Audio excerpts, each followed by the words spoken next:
The following hour is brought to you by MidasResources.com. Call Midas Resources today to protect your future at 1-800-686-2237.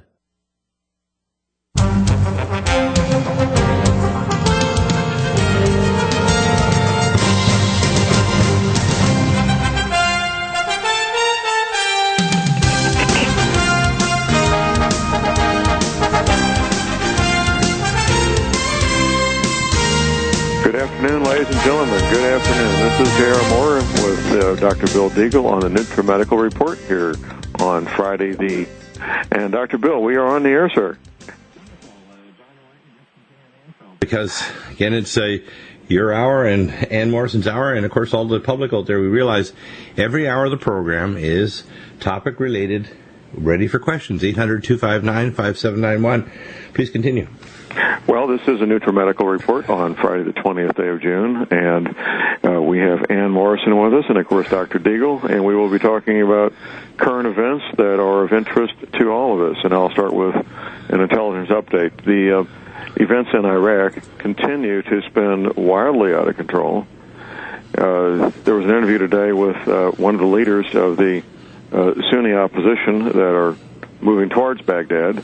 They fully intend to split the country three ways, into a Kurdish section, a Sunni section, and a Shia section, which maybe that should have been done 80 years ago, but that's hindsight. And anyway, that's where they're headed. This leader, he seems to be the money behind a lot of what's going on. His intention is to create three sections that have constitutional governments and respect the rights and privileges of each other and their borders. He's even anticipating the United States possibly coming in on his side to oppose Malachi, which I would be shocked if that happened, but that's what he said in this. America changes horses all the time. Just who knows what America will do, and it's not just Obama. Obama's a figurehead.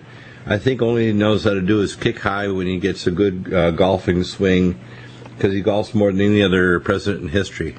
I do recall President Eisenhower did occasionally golf, and it was on a weekend, maybe once a month or so. Yes, this is a real serious golfer we've got here. Anyway, going to the Ukraine, it is just as dangerous, just as explosive as it's been for a number of months now. It's obvious, becoming more and more obvious to everybody that the real fight, the real battle is over energy and energy resources and sale of petroleum products. In fact, it's been revealed by an American general today that Russia is behind the scenes lobbying, putting money into lobbying efforts to stop the exploration of shale oil, because the exploration of shale oil would present a threat to Russian petroleum products. Well, we know that there's two major relatives of the vice president and of Al Gore that are head of a shale oil exploration company in western Ukraine. Isn't that interesting? It is. And, of course, Al Gore's father, Senator Gore, was a very close personal friend of Armand Hammer. In fact, there's photographs of young Al Gore as a 3-year-old sitting on the knee of Armand Hammer at a family gathering with Armand Hammer. Yeah, and of course his daughter is married to one of the Schiff family, which is one of the 12 major banking families on the planet. Absolutely. So it's a pretty tight little network, isn't it? It's a tight little network. They're all related by blood and marriage, and by satanic avatars that are transdimensionally avataring them from the dark side of the demonic realm under Satan himself. Well, that's the other little side to it. That's certainly beyond my expertise, but I don't doubt it for a moment. Unfortunately, it's not beyond my pay grade, so I understand these things at a very horrendous level. And the problem is, people need to understand, as it says in Ephesians, we wrestle not against flesh and blood, but against principalities and powers and darkness in high places. That darkness isn't just in high places in the White House or the global banking cartel and their CEOs of transnational corporations. It's in dark realms of evil that are so hard for the regular mundane person to comprehend that they just can't believe it's real. Absolutely. And these family ties go back for centuries. It's not Millennia. something that's popped up in the last 80 or 90 years. Yeah, they popped up in the last 13 to 450,000 years. I mean, these are ancient ties with transdimensional demigods that are so horrendous, people just don't want to comprehend it. Well, like I say, that's beyond my expertise, but the way things are falling into place, I certainly don't doubt it for a moment, Doctor. Well, yeah, you can. If you don't include God and also the demonic realm, you really can't figure out the geopolitics because it defies logic. If you're just rich and powerful and you like your Airstream jet and your private island and your $1 billion bank account, you wouldn't do these things. You'd figure out how to get more customers, how to expand your business, and how to not crash the economy. But the maniacs at the top want war, desolation. I mean, I'm sure no trillionaire or billionaire wants to spend the next several centuries, him and his relatives and descendants, inside an underground shelter, literally living like a rat in a cage underground called a hotel. I'm certain that their suicide rate and the rate of biogenetic degradation, their ability to even withstand sunlight within a matter of weeks or months, and their ability to withstand even living with each other would be pretty stretchy in terms of whether or not they continue to certify themselves as human. It would be tough. There's no doubt about it. Very tough. It would be very, very tough. So what else other intelligence do you have? We have the attack against the largest refinery in Iraq, which is going to drive the price of oil up. We have Russia with 38,000 troops on the border, ready to cross, of course. Slavyansk is being bombed out of existence, and they're losing. Apparently the rebels are saying that their little city is being crushed to death by the Kiev junta maniacs, which is a war crime. We have Russia being begged by these break-off republics to force Russia to come in, and I really think it's only a matter of days, maybe even a week, before Russia crosses. When they cross, watch for the anemic response from America and NATO. The response will be virtually zero, and if they do respond, Russia will stomp on them so hard they will reverberate, and you'll start seeing Russian missiles under the proxy of these republics streaming toward American bases in the Middle East, and you're going to start seeing a lot of Americans die. Our Navy's going to the bottom, our bases are going to get bombed out of existence, our forces are going to get crushed like a bug, and we're going to find out just how tough America is when it comes to a corrupt government that can't even make an F-35 jet equivalent to fight a 1960s MiG jet.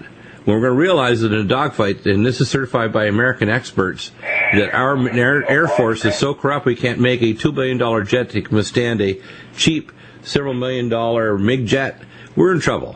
I mean, it really is stupid the way we're running our military, and then we put our people in harm's way, trying to police the people, rather than when you bring a military in, it's to break things and kill people. It's not to police them over time and have them blow them up with IEDs, etc., and shoot them out of the bathroom window. It's to go in, crush the opposition, take control, and then demilitarize the zone, and then set up areas where the locals can actually get control of their own situation. Absolutely, that is the job of the military. Right. Well, Doctor, I'm very concerned that the 5,000, give or take a little, in the American embassy in Iraq and Baghdad could be offered up as sacrifices to rile up the American public to think another war is just a dandy idea. Oh, no. You think so, John? Is that your opinion? Well, it's a possibility. We're dealing with people of a satanic nature, like Dr. Deagle just said. Well, it's like Benghazi. I mean, they offered Ambassador Stevens and his cohorts because the fact is they didn't want it to get out, the fact that they could have scrambled jets from southern Italy or from other bases nearby. They had a base within 45 minutes.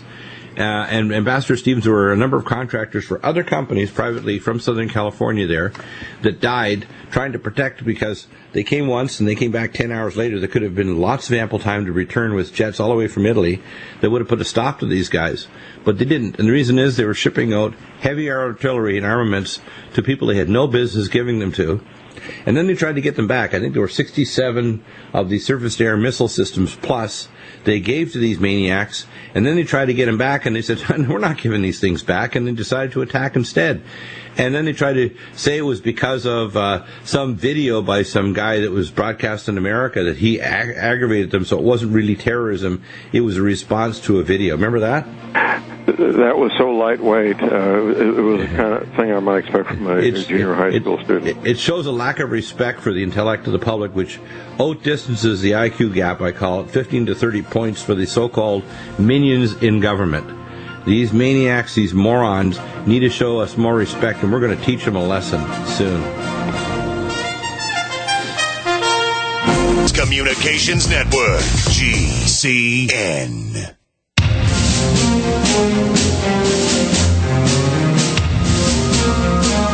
Welcome back to the Nutrimedical Report. It again is preparedness, civil defense, earth changes, space weather, and viruses aplenty. I call it time to plague, not play. And our scientist, Ann Morrison's got lots of updates on potential seamounts at the end of the Sea of Cortez, new earthquake activity and changes in sea temperature. Lots of things going on around the world, including new volcanic activity in areas that have been quiescent for many years. What's happening, Ann? Let's go do a round robin around the world. Volcanoes, earthquakes, seamounts, all the other good stuff that's telling us that the Earth is going through convulsions and it's not happy. Yes, well, we've had several 6+ earthquakes, magnitude 6+ earthquakes off the southwestern coast of Mexico, just past the tip of Baja California. And if you look at the Navy weather maps, you can get to those from John's website. Yeah, which is the libertyman.com. Right. And your website is homeland-defense, the number 4u.com, your website. And there's a warming there. And I'm thinking that when we had 2 Category 4 hurricanes arise at that point along the Central America.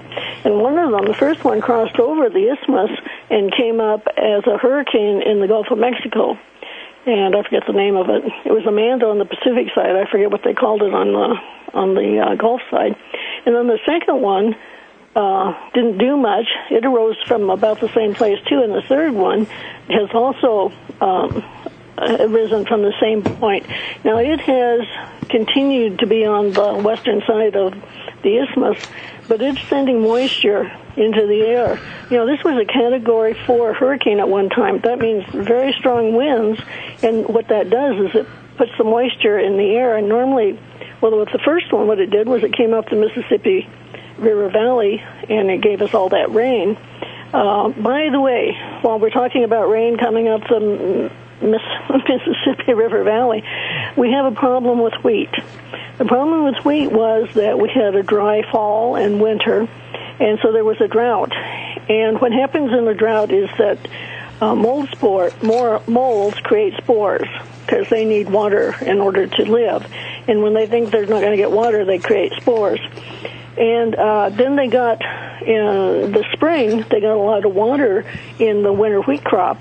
And it's so the spores now have opened up, and they're creating fusarium fungus. And fusarium fungus was used as a biological weapon by Russia in the 1920s against the indigenous peoples.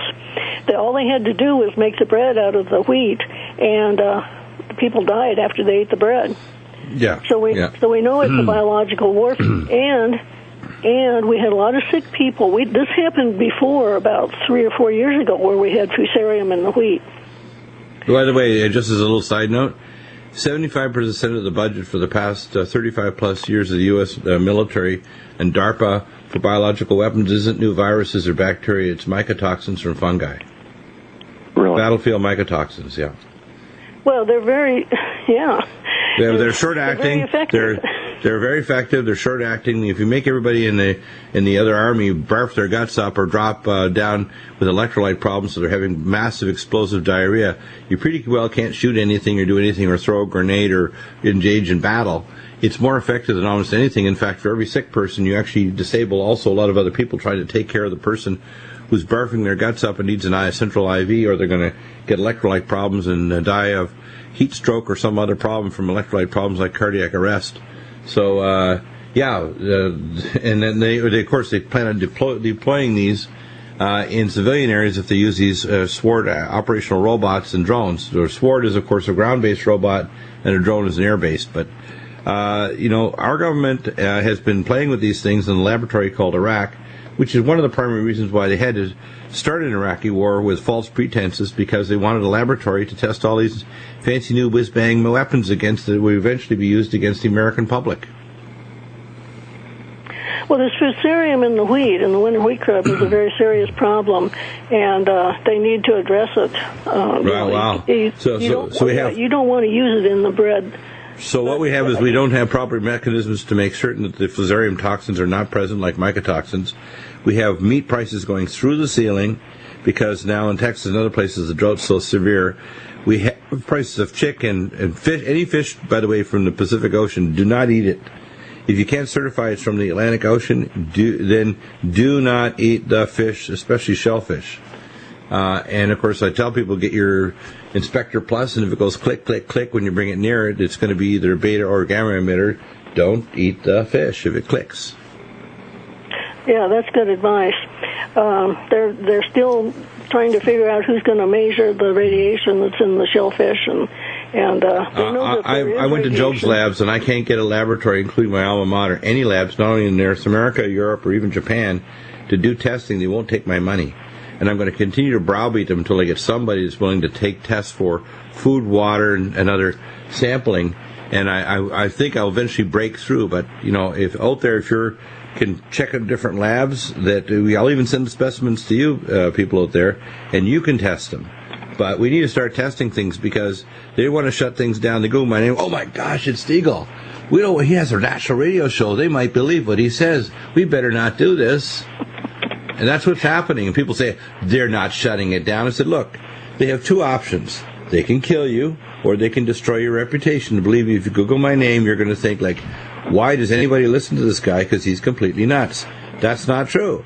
And I tell people the most important thing is ask better questions. We have great guests like yourselves on, John and Ann. We have scientists. We tell people to corroborate with Drudge Report, Google News, Yahoo News. Check all around. Listen to all the other broadcasters. Find the best things and just ask better questions. And you know what they find? They can't resist ad hominem attacks because it's their stupid excuse for not asking good questions, realizing how crazy things are. You probably come into that, Ann and John, that you hear that kind of stupid excuse. We just can't resist to attack you because if we can just make you look like you're nuts, we don't need to kind of pay attention to this stuff anymore. Well, I'm suspicious that the EPA and the FEMA and the other organizations that are supposed to be protecting our health are actually working for the elite, and they're not working for the American people. I think which goes well beyond suspicious. How about it's a lockdown, zip tied, in the cell truth. That we know that when we contact organizations, even universities like Dr. Kai Vetter at the University of Berkeley Nuclear Engineering Department, and after I contacted them a few times, they shut down, wouldn't respond to my emails or calls, and we're doing wonderful testing of water and food, etc. Stop reporting everything, and then they got this stupid study that they're proceeding with now right through next winter, where they're going to sample kelp, and they've already made a statement of, well, the results we know will be of no use whatsoever, and there's no danger. Go back home, everything's fine, thank you. That's on their website. Yeah, that's disgusting. And I can't get callbacks from Dr. Kai Vetter either. So he's basically said, you get call from Deagle, you not return, or funding cut. Mr. Vetter, you understand? You leave university, reputation destroyed, talk to Deagle. Bad name. He's crazy. You go lose career, you talk. Dr. Kai Vetter. I think. That's what happens in the called America with a K.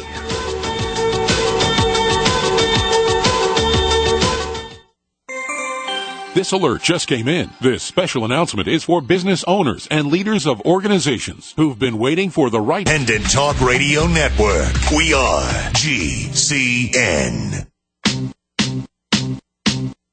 I remember when I lost my mind. Welcome back, and we were just talking on the break about the Recombinomics report, which I'll post up today, and I'll cut and paste it over so people can read it themselves, about the Dakar, Bangladesh, MERS, ex-New York case But the incubation period here doesn't make sense. They say you think they pick it up on a plane or in Abu Dhabi when he stayed overnight. This looks like he may have picked it up in Kennedy Airport because he flew directly out of New York City. And there's other clades that are showing up. So because this is an exponential progression, it's likely to go from these few cases to continue to rise, exponentially, which means it's not going to be a geometric progression. It'll be an exponential one. So within 6 months to 8 to 10 months, we could have a lot of people that could be pretty sick with the MERS coronavirus. That is correct. I used an reproductive rate of 1.2 when I did my progression, and in 18 months we'll have over 100 million people sick. 100 million? Because you mean like a third? Man that went. You're talking about like a third of the population in the United States? 1/3? Yes. Whoa. Yes. That's a little scary. Dang. Well, I'm hoping that people understand this is a very scary scenario. When you're talking a biological growth rate, you're talking exponential. You're not talking arithmetic. You're not talking 1, 2, 3, 4. But yeah, it seems to be highly transmissible. It has a relatively long incubation, not like they tried to say here. And you can see Henry picked up on the fact that their incubation period doesn't make sense, 2 days. Because he was 62 days later when he arrived in Dakar, India. It doesn't make sense, does it? No. And that's why I think he picked it up in the United States. This would be the fourth person to contract MERS in the United States. We had the person that flew in from Jeddah. He flew into Boston. He went down to Atlanta, and then he flew into Orlando, Florida. And then the first person flew into Chicago, and he was from Riyadh, Saudi Arabia. And Riyadh, the clade for Jeddah is much stronger and much more virulent than the one for Riyadh. Yeah. Yeah. So it's done some, it's adapting. That's what viruses do, is they adapt. Yeah. Anyway, and also Saudi Arabia is the ban in Chicago that the CDC backtracked on, which I didn't backtrack on, and neither did the Netherlands, because they said casual contact, not close personal contact. So just close contact. And they've defined that as spending more than 15 minutes in conversation with somebody. No shaking of the hands. The hands don't get into this at all. How about sharing air on an airplane where your cough is recycled and blown in someone else's face in the back of the plane within 2 minutes? How's that? Is that close contact? No, that probably won't do it either. This coronavirus seems to have moisture, and the air would have dried out before it got back there. Oh, okay. So what you're talking about close contact, meaning it has to be carried by droplets. Yes, it has to be carried by the droplets. And so this would be the fourth one in the United States. That means that I have to redo my progression because my base reproductive rate of 1.2 doesn't give me 4 in the second month. Well, there's 4 curves that I want people to be aware of. There's what's called a healthcare curve, where you start to get healthcare providers get sick enough, so you start to degrade healthcare providers. The second curve is what's called a respirator availability curve, where you start to max out how many respirators are available to treat people that need to be on ventilators, either in induced coma. And then the last one is what's called ECMO, which means heart-lung bypass, because some people get so severe extremis that ventilation is not sufficient and they need to go in a heart-lung bypass because their kidneys are jammed up and their DLCO, their diffusion capacity, is so severe they go into hypoxic shock and can go cardiac arrest unless you put them on heart-lung bypass. So that they maxed out very quickly in Europe, that H1N1 flu with only 6 ECMO machines in a very short period of time in Britain.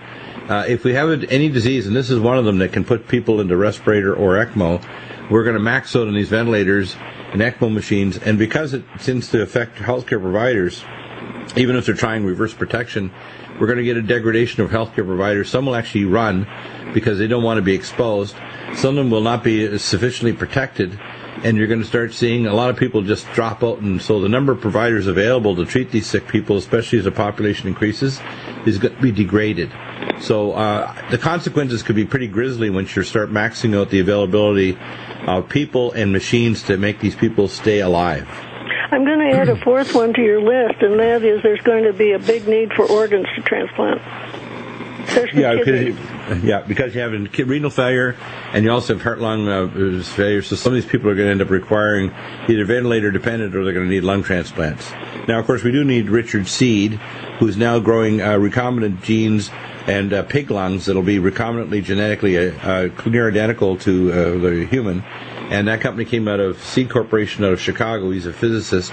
And they set this up some years ago. And they now are growing recombinant pigs, which, of course, under the Obama administration, can contain heart, lung, kidney transplants that are actually genetically near identical, that are created as a clone pig for you to have your organs transplanted. Isn't that something?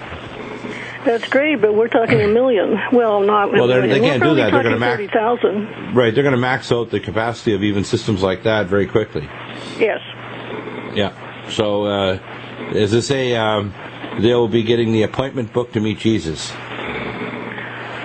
Well, I do want to tell people that the people that die from this usually have diabetes, or they're type 2 diabetic. How many people in there? If you're type 2 diabetic and you're trying to control your diabetes with food and exercise, tell your doctor you want to get on some medicine now. Yeah, you may need to be on metformin, which I tell is relatively safe, but we have also head-to-head studies that show if you take our diabetoline, which contains sinulin, etc., when you take Biotin Plus, and you take our leptin metabolic, which is a new breakthrough, you can lower and reverse the actual metabolic problem. So I often will say there are minimal drugs like metformin that can be safe. There are other drugs that are quite dangerous.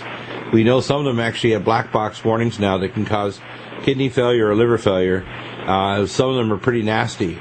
So it's not just a one-way street. Some of the older drugs, some of them are relatively safe like metformin. Other drugs are quite nasty. And I tell people you do need better controls through hemoglobin and A1C, but that's not the only thing. If you look at the percentage of the population that's basically pre-diabetic, and you look at someone, say, between 40 and 60 plus, it's half the population. It's not just a minor percentage. It's like, oh my gosh, it's tons of people. Well, that's why I'm telling your listeners that they need to take action now. Get in and see their doctor and get that type 2 diabetes under control with drugs. Forget the diet and the exercise. No, you don't forget the diet and exercise. If you take, it doesn't take too long, actually. If you take our glycemics and our leptin metabolic and other things, and you take something like metformin, you can get it in control in 2 weeks. But you don't want to just do the drugs alone, because drugs alone won't do it unless you change your diet and get on supplements to try to change the biochemistry of the tissue, because it's a genetic problem, and leptin metabolic actually does an epigenetic switch of the genes that cause diabetes. But yes, you may need drugs, but you want to choose the right one so you don't screw yourself up. So I don't throw the exercise and diet, and you're right, it's slow, but when you add our real powerful new ones like leptin metabolic and diabetoline, it can be pretty fast, but you need to combine them with exercise and with a minimal amount of safe drugs that won't mess you up. One of the things I tell people to try to avoid is, one of the things I want people to avoid is don't jump to insulin right away, because insulin itself is also toxic. Insulin will stimulate new growth of capillaries in your eyes and your kidneys. It can increase the amount of leakages of your kidneys. So you want to take things like Vein Away to protect your eyes and kidneys. You want to reduce blood viscosity, which is higher in diabetics with nattokinase and leptin and lumbrokinase. You want to reduce free radical load, but you got to correct the chromium, vanadium, and magnesium and potassium deficiencies, and you got to get that insulin level down. And that means things like carbo blocker, glycemics. And I tell people just move to a vegetarian diet. Get off the bread. Don't take bread or high glycemic carbohydrates. Just get them completely out of your diet.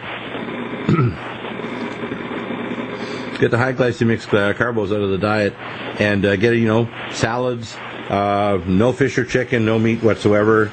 Once in a while, maybe fish if it's from the Atlantic Ocean only. Never eat fish from the Pacific. Exercise, very important to lower insulin resistance, really important. Well, and also you need to wear a mask, a medical mask, if you're going to be talking to somebody for over 15 minutes. Yeah, you may look stupid, but you'll be alive. We have NIOSH masks. The N100 are too hard to breathe through. N95. Up until now, we have been losing the war on multi-drug resistant superbugs that have emerged due to the overuse of traditional antibiotics. Of corporate America, we're the place for independent thinkers. GCN.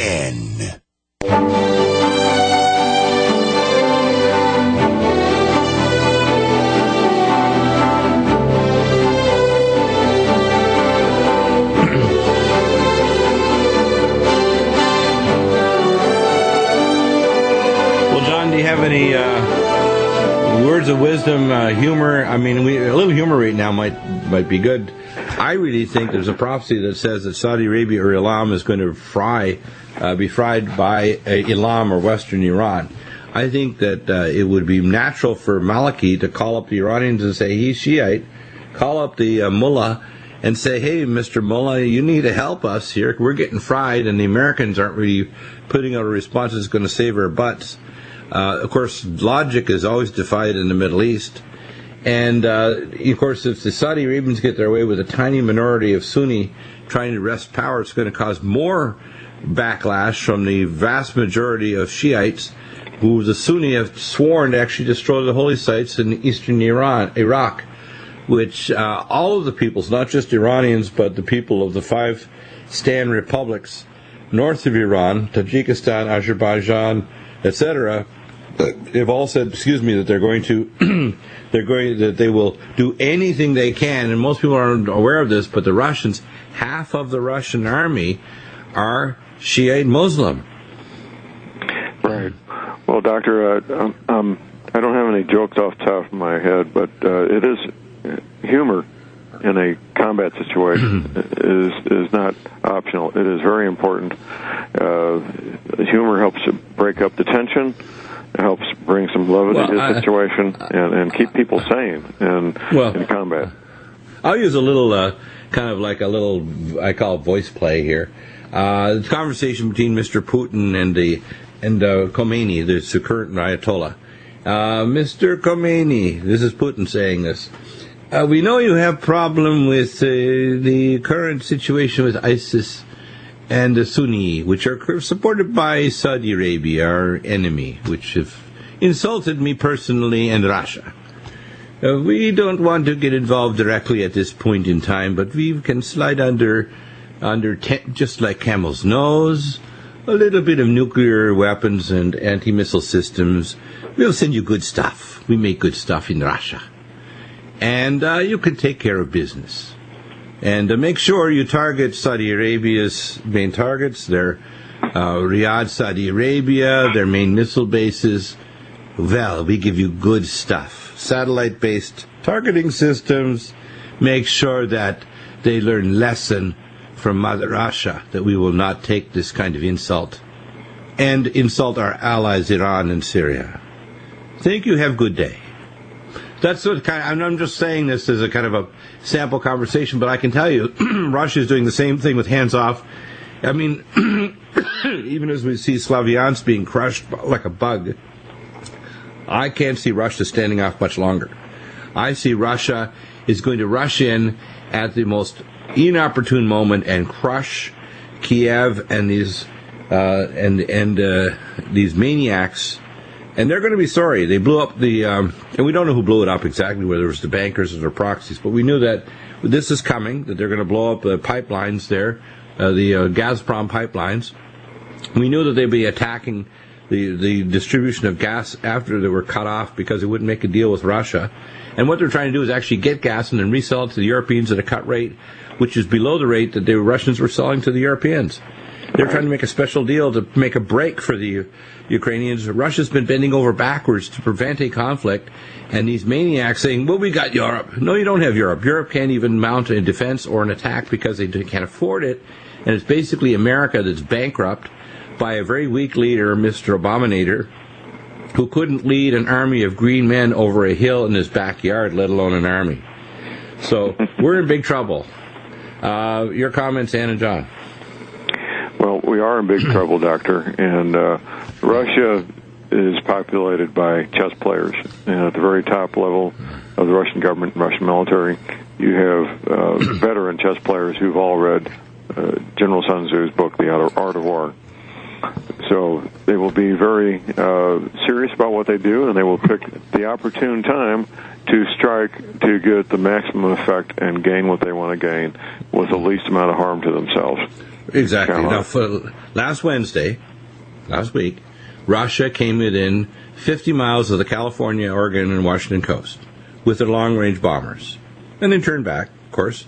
But it's like there's a conversation. We send long-range bombers within California, Western coast, Oregon, and Washington state. just to say Russia's bear is no longer asleep. We're awake. We have nuclear weapons, and you can't stop us. And the latest report, by the way, is the U.S. Space Missile Defense Command missile defense. It doesn't work. Is these trillion-dollar, multi-trillion-dollar systems, which I was told by my guys at Whistle Sand Space and also at Vandenberg Air Force Base when they were doing tests, because I took care of employees working on these projects. They told me it would take to 2045 and somewhere between around $76 trillion to ever make it work 100%. This is a black hole. It's an event horizon, military-industrial, literally event horizon, a black hole to suck in capital to these global asset maniacs. Corporations like Bechtel Corporation, a lot of the corporations make laser systems, weapons platforms, imaging systems. It's all like a made-for-TV movie. It'll eventually work if you pour not only the capital of Earth, but maybe 500 Earths into it actually to create a missile defense that actually works 100%. So our enemies are completely neutralized. At the same time, they're putting nanoparticles at 80,000 feet that are destroying the ozone layer and killing intermycorrhizae lichens that allow the plants to actually pull in nutrients, so it's killing our forests and our plants and destroying the health of people on Earth. That's pretty nuts. And these maniacs still tell us, oh yeah, we got missile defense. No, you don't. The Russians, if they decide to start bombing us, we're going to get fried. We're going to get a very serious sunburn down to our bone marrow, and our atoms are going to be scattered across the cosmos. That's reality. It's a pretty scary reality, Doctor. Right. Well, I believe in talking reality, because then people say, well, we would like to think that if all we could do is just get a antipsychotic injection to the upper arm of Dr. Deagle and he's shut the heck up, that the problem would go away. Well, I'm sorry, if Dr. Deagle was eliminated, your problem is not going to go away. In fact, you'd have one less voice telling you what to do to smarten up and stop these maniacs from doing it. Impeach Obama, get rid of all of his regime, get out of NATO, stop the foolishness of attacking Russia and China, work out a deal, because they want a deal, business-wise and otherwise. China doesn't want to bomb America, they want to buy it. Okay? They want a vacation here. They want their kids to go to the University of Spoiled Children in California, USC. We need to start getting some reality checks. They want to shop. They don't want to kill us, okay? Don't we get that? But they will do what they need to do to achieve their goals. Yeah, but the thing is that we're all going to pay dearly for it. And, of course, yes, we have level 10 weapons, but, as I say, a rock in the side of the head will still kill you, as well as a space-based gamma weapon that'll scan Beijing and kill everyone in it without peeling the paint on the walls. At the same time, where you send robotic drones in or, cyborg super soldiers to kill a lot of people. Yeah, it makes a good sci-fi movie, but it's not reality. And ultimately, a civil insurrection, just like the one going on in Iraq right now, can't be solved by sending in missiles and figure we're just going to blast them. And in the military, a civil insurrection can't be put down with missiles. No, not at all. That's a dream. All it does is tick them off more. It's like taking a stick into a hornet's nest and just shaking the stick faster. More hornets will come out and they'll bite you so much that you're going to drop dead from a cardiac arrest from the formic acid. So the logic defies me. I mean, even if you're greedy, a maniac, and you're a billionaire and you just want more Airstream jets and more islands, you wouldn't do this.